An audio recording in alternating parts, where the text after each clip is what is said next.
Olá, sejam muito bem-vindos ao curso das genealogias bíblicas. Nós estaremos tratando de um assunto que pode parecer um pouco estranho, pois quando se fala em genealogia, geralmente se pensa num grupo de pessoas que gerou outras pessoas. Porém, no texto hebraico original, a criação ela é tratada como a primeira das genealogias das histórias de origem. Na verdade, a história em Gênesis, no livro de Gênesis, ela é estruturada ao redor do que se chamam de Toledotes. Os Toledotes são as gerações ou as genealogias. Essas genealogias, elas estruturam o livro da seguinte forma. Primeiro você tem a criação, depois você tem as genealogias dos filhos de Adão, depois você tem as genealogias dos filhos de Noé, e depois disso você tem as genealogias dos filhos de Jacó. Então, o livro de Gênesis ele é estruturado ao redor de todas essas genealogias, porém a primeira vez que a palavra Toledot aparece é logo no início e na abertura do livro. Quando se fala no início Deus criou os céus e a terra, se fôssemos traduzir literalmente, o texto seria essas são as gerações do céu e da terra. Logo, a criação ela é tratada, de certo modo, como uma espécie de genealogia. E ela também possui uma estrutura própria. E é muito importante que, antes de entender a continuidade da história da raça humana, nós entendamos que a história ela não começa com os homens, ela começa com Deus. E que essa versão da criação, já que existem muitas versões de mitos da criação ao redor do mundo, é basicamente uma resposta às histórias de criação que existiam na época, mas do ponto de vista daquilo que Deus quer contar teologicamente. Caso vocês queiram, vocês podem começar a fazer uma leitura do capítulo 1 de Gênesis, capítulos 1 e 2 até o capítulo 3. Esses são os capítulos que nós vamos tratar aqui. Ele trata da criação de todas as coisas, da criação do homem e da queda do homem.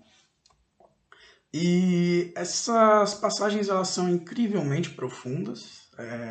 Filósofos e teólogos analisaram muito essas passagens, vieram com diferentes formas de interpretá-las.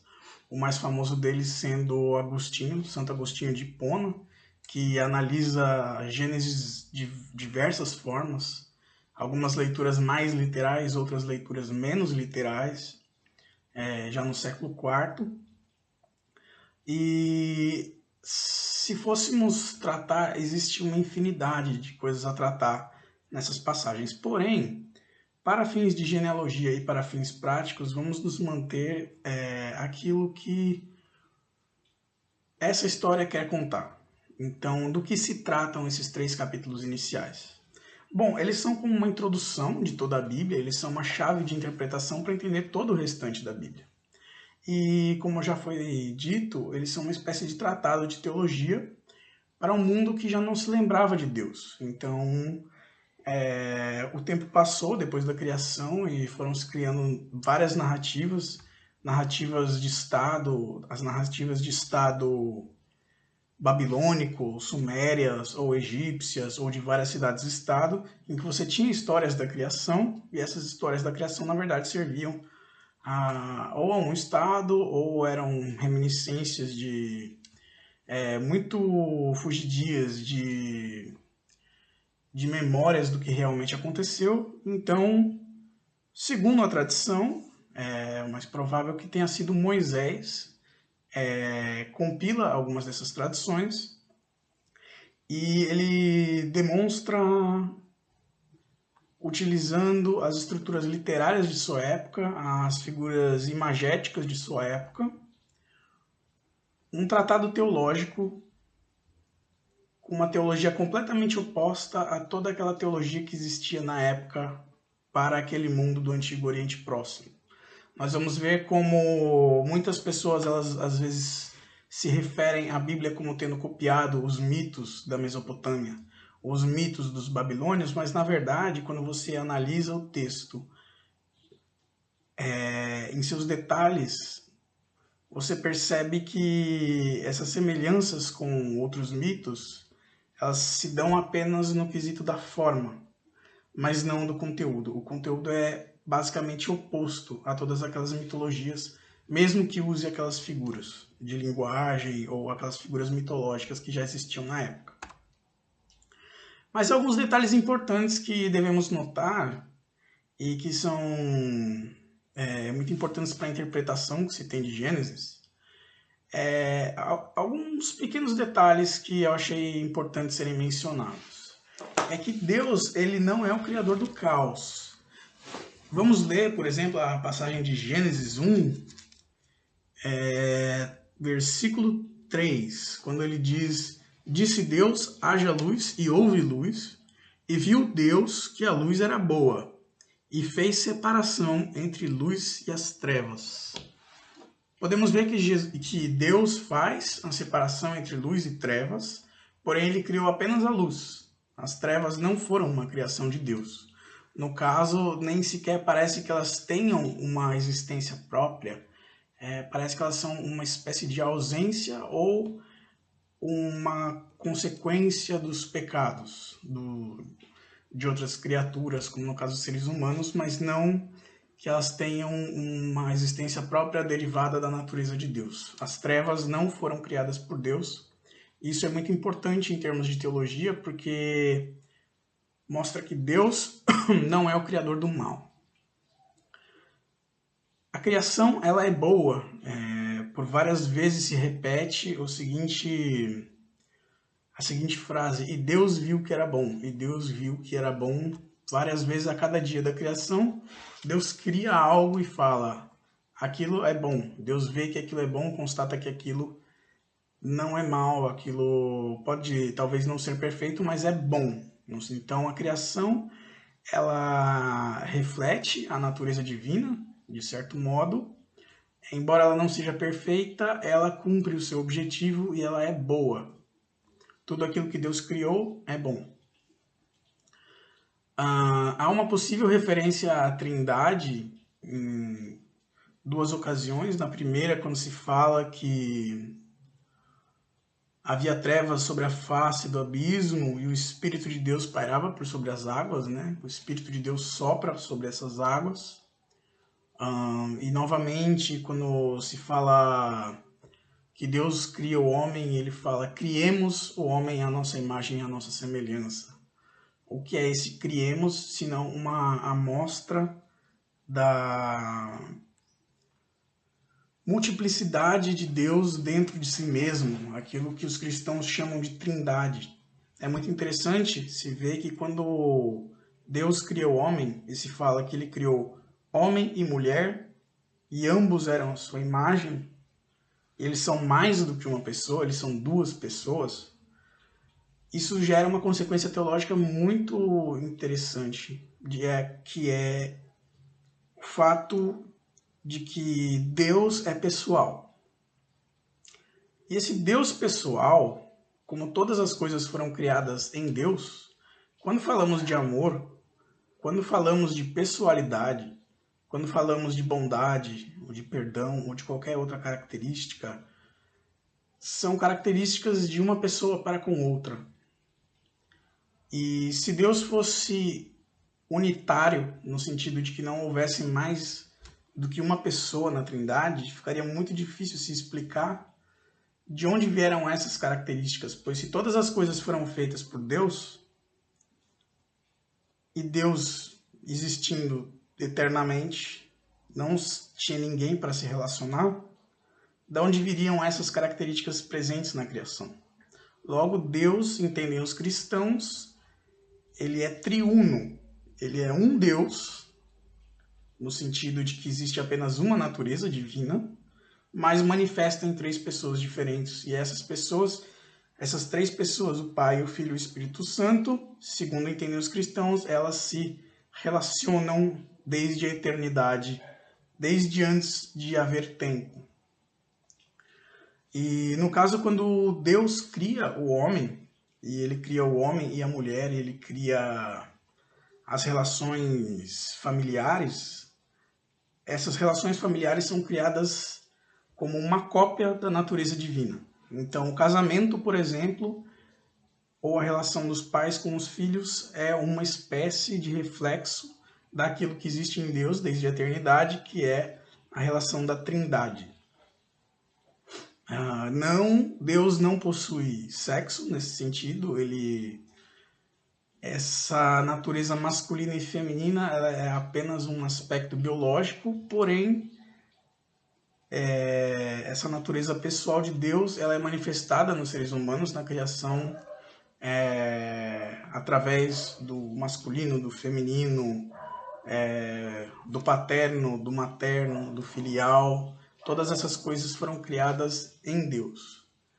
Deus não possui sexo, ele é espírito, porém nós que somos seres humanos, que temos de nos reproduzir, nós expressamos isso dentro da criação.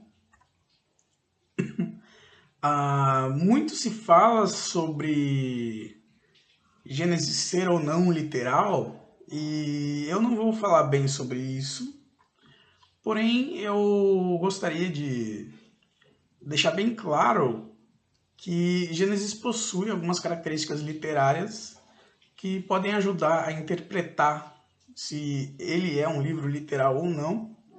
Eu não vou deixar aqui a minha opinião, mas eu vou deixar essa estrutura literária dos primeiros dias da criação como uma forma de se entender o que a história está dizendo ali. Então você possui uma estrutura paralela em que o início, as primeiras frases dizem que no princípio Deus criou os céus e a terra, e que a terra estava sem forma e vazia. Sem forma e vazia é o estado antes da criação.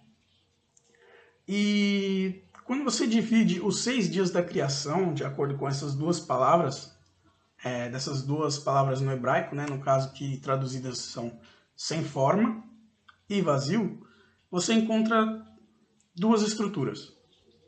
A primeira possui 3 dias, ela está relacionada a Deus dar forma a esse mundo, a moldar esse mundo, e os outros 3 dias da criação, 4, 5 e 6, estão relacionados ao fato de que a terra estava vazia e Deus preenche. Então, na primeira tríade de dias, Deus forma e na segunda Deus preenche. E cada um dos dias está relacionado a um outro dia. Então, no dia 1, por exemplo, da primeira tríade, Deus cria a luz. E no dia 4, que está relacionado a ele, Deus cria os luzeiros. Então, Deus cria, né, aquilo que são chamados os céus dos céus, o espaço, né? Espaço, tempo, espaço sideral, universo. E no dia 4, que está relacionado ao dia 1, ele cria os luzeiros. As estrelas, o sol, a lua, tudo aquilo que preenche esse céu com as suas luzes. No dia 2, os céus e as águas são separados, né? As águas de cima e as águas de baixo, né? No caso, e os céus, no dia 5, eles são povoados pelas aves, que são seus habitantes, e as águas são povoadas pelos peixes. Então, novamente, Deus cria, e aquilo que ele cria, ele preenche com seus habitantes, suas criaturas, né? E no dia 3, ele separa a terra, a água, e dia 6 está relacionado ao dia 3, ele povoa essa terra com animais terrestres, plantas e, por último, os homens. No dia 7, existe aquela polêmica de Deus descansou, isso significa que Deus se cansa? Bom, devemos voltar àquela época e perceber que, como eu disse no início, Gênesis é um tratado teológico completamente avesso e oposto às religiões que existiam na época. E para deixar isso mais claro, eu vou dar um exemplo. Naquela época, as religiões eram, em grande parte, politeístas, se acreditavam em várias divindades, vários deuses. e esses deuses eram cultuados na forma de estátuas presentes em santuários, né? Então você ofertava alimento, você ofertava vestimentas, você ofertava suas orações, incenso, para aquelas estátuas que se encontravam naqueles templos. Os templos eram conhecidos como as casas dos deuses, né? Onde os deuses habitavam e moravam. Ao criar um santuário, você tinha o projeto arquitetônico, o templo era construído e em sua inauguração era levado o ídolo era colocado dentro daquele templo, você tinha uma celebração e nesse dia de celebração se considerava que um espírito do deus ou da divindade descia sobre a estátua e ela passava a habitar aquele santuário. Obviamente, essa divindade era impotente e ela devia ser servida através de alimentos. As pessoas precisavam alimentar esses deuses, elas precisavam levar ofertas de comida para que os deuses comessem e se alimentassem, ou que os deuses se vestissem para que eles não morressem de frios. E se as pessoas não acreditassem nesses deuses, eles deixariam de existir. Eles precisavam das orações da fé daquelas pessoas. Nada pode ser mais oposto a isso do que esse relato. Aqui você tem um Deus completamente onipotente, que simplesmente diz as coisas e elas são criadas pelo poder da sua palavra. E nesse sétimo dia, depois que ele cria o universo por inteiro, ele faz no dia sétimo a sua bênção e a celebração e o descanso, tão importantes para os judeus, que é chamado de Shabá, ou sábado. O que significa isso? Que nesse caso não são os homens que estão construindo um santuário para um Deus. Aqui Deus constrói o seu santuário, que é o universo por si, e Deus forma do barro os homens, no caso, né? Ao contrário dos homens que formavam os deuses a partir do barro, do ouro, de prata e colocavam esses ídolos dentro de templos. Aqui é Deus que constrói o universo, coloca o homem dentro dele, bota todos os alimentos dentro dele e é Deus que fornece esses alimentos aos homens. E Deus não precisa que os homens o sirvam. Ele deseja isso como um relacionamento, mas mesmo que todos os homens não servissem a Deus, ele continuaria sendo Deus. Então, ele é completamente o oposto. Esse dia sétimo, Deus vem habitar dentro da sua criação com o homem. Se diz que Adão conversava com Deus todo final da tarde, né? Deus vinha na viração do dia. Então, se tem a criação do homem e um relacionamento entre Deus e homem. Características teológicas talvez sejam as mais importantes quando se compara com a literatura e a teologia daquele mundo politeísta.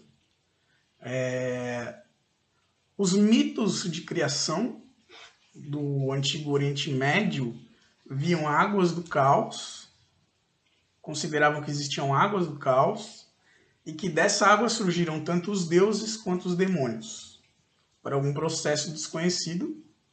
E os deuses, eles lutavam contra os demônios e no final de tudo eles iam lá e conseguiam vencer ou expulsar esses demônios para uma outra área, uma área de caos, mas o nosso universo seria onde esses deuses mantêm uma determinada ordem.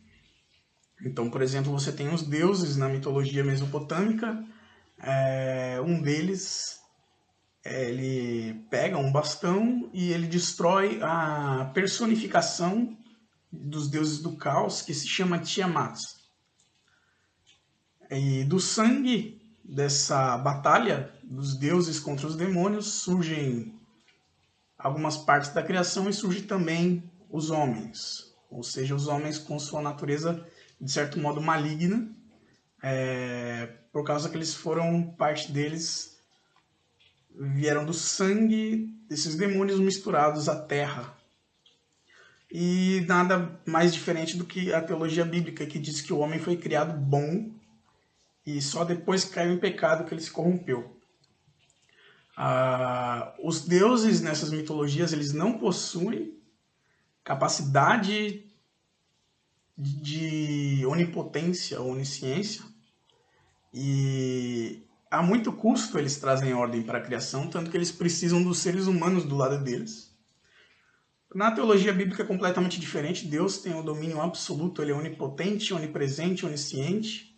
E quando se fala, por exemplo, é muito interessante, no versículo 21, criou, pois, Deus os grandes animais marinhos.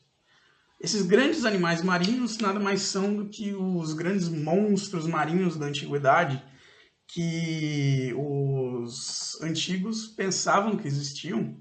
O Leviatã, o Behemoth, que no papel das mitologias eram os demônios que eram destruídos. Os deuses lutavam contra esses monstros no início. Aqui não, aqui nenhum monstro faz oposição a Deus. Os próprios monstros do mar são uma criação de Deus. Se verá isso novamente no livro de Jó, quando fala que Deus brinca com o Leviatã. Não há desafio ao poder de Deus. Outra coisa muito interessante é que a distinção bíblica, da teologia bíblica para a teologia daquela época, é que todo ser humano possui a imagem de Deus. Quando na Mesopotâmia ou no Egito, você possuía apenas a realeza como sendo a grande representante dos deuses, ou os sacerdotes eram os representantes dos deuses, ou no caso do Egito, uma pessoa era o representante de Deus, que era Faraó, que era considerado Deus encarnado. Apenas ele era Deus, apenas a sua família era a imagem de Deus. Na Bíblia, todo ser humano possuía a imagem de Deus. Homem, mulher, rico, pobre, mendigo, rei, todos possuem essa imagem. E essa imagem nada mais é do que um reflexo da glória de Deus, da pessoalidade de Deus dentro da criação. O ser humano é como uma sombra de Deus a ordenar esse mundo e a dirigir esse mundo, que deveria dirigir de modo bom, mas quando cai em pecado, se verá o que vai acontecer. Logo, o ser humano não foi criado para si mesmo, mas para a glória de Deus, e por dois motivos: para que Deus pudesse se relacionar com ele e para que o homem refletisse a mente de Deus ordenando a criação. E o mundo foi dado para o domínio dos seres humanos, no caso, né? Nas mitologias você tinha vários deuses que comandavam vários aspectos da criação. Você tinha os deuses dos ventos, das águas, do fogo. Eles eram muito supersticiosos, qualquer coisa tinha um deus que governava aquilo, uma entidade ou algo que eles não entendiam, era considerado divino. Porém, a Bíblia diz que o mundo foi dado para o domínio dos seres humanos, e não simplesmente seres espirituais. Logo, o mundo ele foi dado ao seu regente. E o regente era Adão e Eva era sua corregente. Os seres humanos reinam sobre o mundo, né? Porém, nem tudo são flores. A história da queda vem logo em seguida a história da criação. E existem duas figuras muito interessantes, que são a figura das árvores, tanto a árvore da vida quanto a árvore do conhecimento do bem e do mal, que estão no jardim desempenhando um papel entre a escolha do ser humano entre o pecado e a vida eterna. No caso, a árvore da vida aparece em outras mitologias. Ela concede a regeneração ou ao homem que ele possua a imortalidade, em que ele consiga ter um relacionamento eterno com Deus. E você tem a árvore do conhecimento do bem e do mal, que por si só não é uma árvore ruim. Porém, a árvore do conhecimento do bem e do mal simboliza que aquele que toma seu fruto diz que sabe qual a diferença entre certo e errado, que vai fazer as suas escolhas éticas baseado no seu conhecimento. É uma pessoa que pode definir o que é o certo e o errado no seu mundo. Essa árvore é boa, pois ela foi feita por Deus, como todas as coisas. Porém, Deus é o dono único desta árvore, pois Deus, como Criador de todas as coisas, é o único a saber todas as estruturas da realidade. Ele é o único a saber o que é bom e o que é mal em sentido absoluto. Então, quando Deus diz que algo é bom, é porque algo é bom. Quando Deus diz que não é para fazer algo, não é para fazer algo. Mas o ser humano, nessa história, ele se rebela contra Deus, ele toma desse fruto da árvore do conhecimento do bem e do mal, e ele começa a planejar em uma rebelião contra o seu Criador, que ele mesmo faça a sua distinção entre o que é certo e o que é errado. E daí se segue toda a história humana. Uma figura interessante que aparece no início, no capítulo 2 ou 3, no início do capítulo 3, a serpente mais sagaz que todos os animais selvagens que o Senhor Deus tinha feito. Quem é essa serpente? E aí vem a questão de ser um gênero literal ou não. Muitas pessoas ficam, mas era a serpente mesmo, que era uma criatura? Ou foi Satanás que se encarnou em um animal que já existia? Vamos voltar para uma análise literária das figuras que se tinha na época. Se o texto foi escrito por Moisés, ele possuía um background, um pano de fundo egípcio. Então vamos analisar da onde pode ter vindo essa ideia da serpente. A serpente nada mais era do que... Ela possuía duas, na verdade. Ela pode ser um símbolo de autoridade, mas nesse caso, ela provavelmente é uma representação do deus ou da divindade demoníaca chamada de Apófis na mitologia egípcia. E quem era Apófis? Vamos lá. Os egípcios, eles acreditavam, assim como grande parte do mundo naquela época, que o mundo era um globo no meio de águas caóticas. Nesse globo você tinha a Terra como um disco plano. No fundo você possuía o submundo, ou aquilo que se chama de o abismo, ou Sheol, né, no caso, na tradução hebraica. Em cima você tinha a área do dia, onde o Sol e a Lua governam, mas o Sol e a Lua, eles nasciam no leste, cruzavam o céu em barcaças, chegavam ao poente, o pôr do sol, e durante as 12 horas noturnas, eles adentravam a região do submundo. Era para lá que eles achavam que o Sol e a Lua iam. À noite eles não sabiam explicar essas coisas. E esse submundo era governado, populado por aquele remanescente das figuras demoníacas que tinham sido derrotadas nas primeiras batalhas dos deuses. E talvez as mais poderosas entre essas figuras eram terríveis serpentes e monstros. E o principal desses serpentes era essa divindade do caos chamada Apófis. Então todo dia o Sol e a Lua batalhavam, né, de noite contra essas entidades do caos. Aqui, quando se vê a figura da serpente adentrando esse jardim, provavelmente é um remanescente dessa divindade do caos. É uma figura que tem uma origem incerta, mas que parece desafiar os poderes benevolentes, que nesse caso são Deus, e planeja trazer para dentro dessa criação as forças do caos. E como ela traz as forças do caos para dentro dessa criação? Bom, através da desobediência a Deus, que tinha feito todas as coisas para serem feitas à sua vontade. As coisas eram boas. Então, através do poder da linguagem que essa criatura possui, se diz que ela é a mais sagaz entre todas as criaturas, É uma criatura monstruosa, mas extremamente inteligente. Ela entra em contato com os seres humanos e os põe em rebelião contra Deus. É isso que a história da queda significa. Que os seres humanos agora, eles se tornam independentes. Os seres humanos querem se governar, eles querem governar a própria história.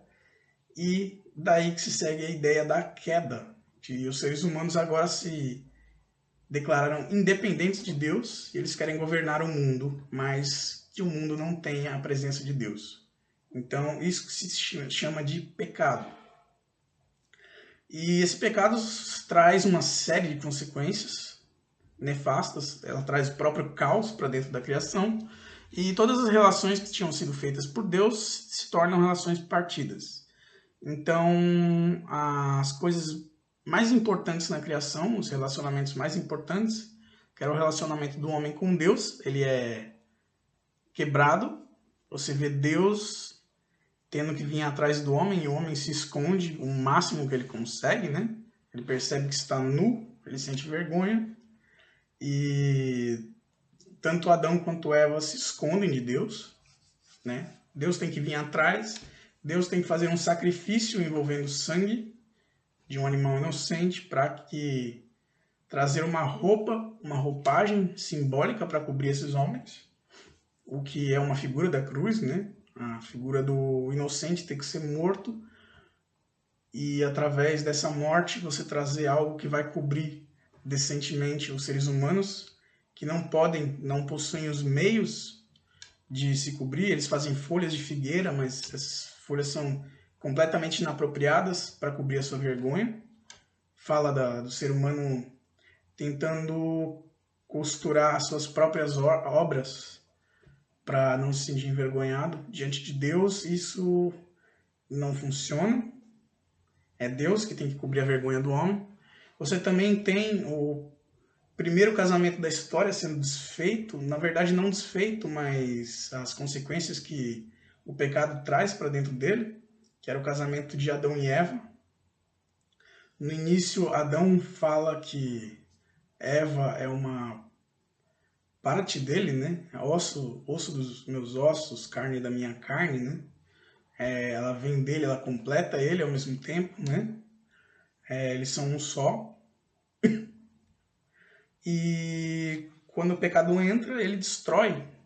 Você vê a vergonha fazendo com que um jogue a culpa no outro, diante de Deus, e ambos eles depois jogam a culpa nessa serpente.